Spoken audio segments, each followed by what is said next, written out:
start my first multiplayer project. Where should you start? What is the first thing you should start with, in your opinion?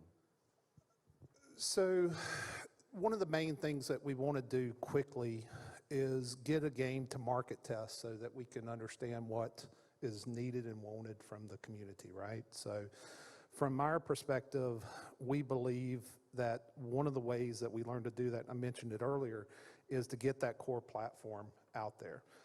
You know, you can build it yourself. We built it ourselves at one point in time, and it took us years to get there. So and there's questions regarding that. Do you have the expertise to build it? And if you do, I'm sure you do. But do you want to take that time away from your game, building your game? So the second part of that is, okay, I don't want to build my own. I want to go to a third party. So what do I need out of a third party to actually, for a core platform?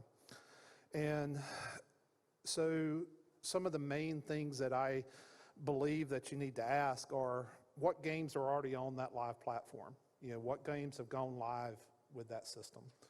You know, how many CCUs have they run on that core platform?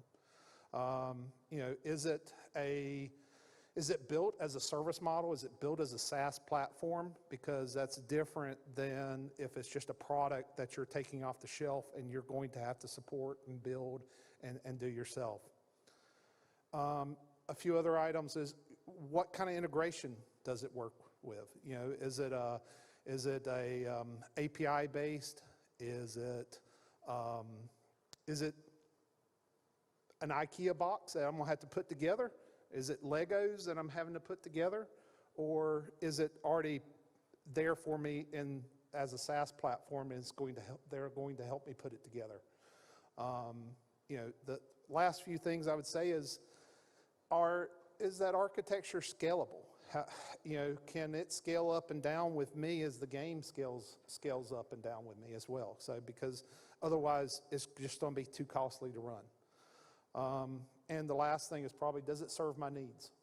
So. All right, I think in terms of architecture, I think Stefan can also add his 2 cents here on this one. So if we look at the multiplayer architecture that we encounter, because generally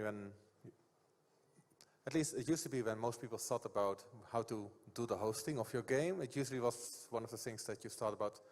Okay, we're launching next week. Let's figure out what we're going to do in terms of hosting.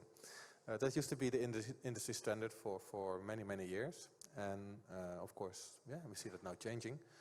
And there are so many things which impact your hosting costs and your cost per player later on, which you're taking on very early in your development lifecycle.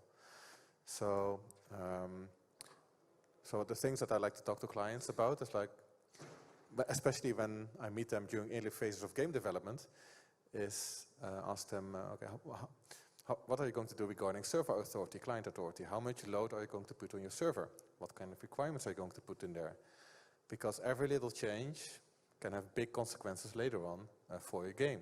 Are you going to be just peer-to-peer? Have you realized anything more than 3 or 4 players is going to cause misery in today's world of interconnectivity, carrier-grade nets, IPv4, IPv6?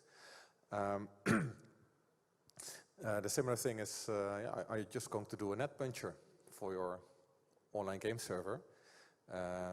What's your session time, expected session time of your game? Because the shorter the session time is, the more you can optimize those costs later, use spot instances, and so forth. So there's a lot of infrastructure-related questions that I always like to ask when I meet game companies.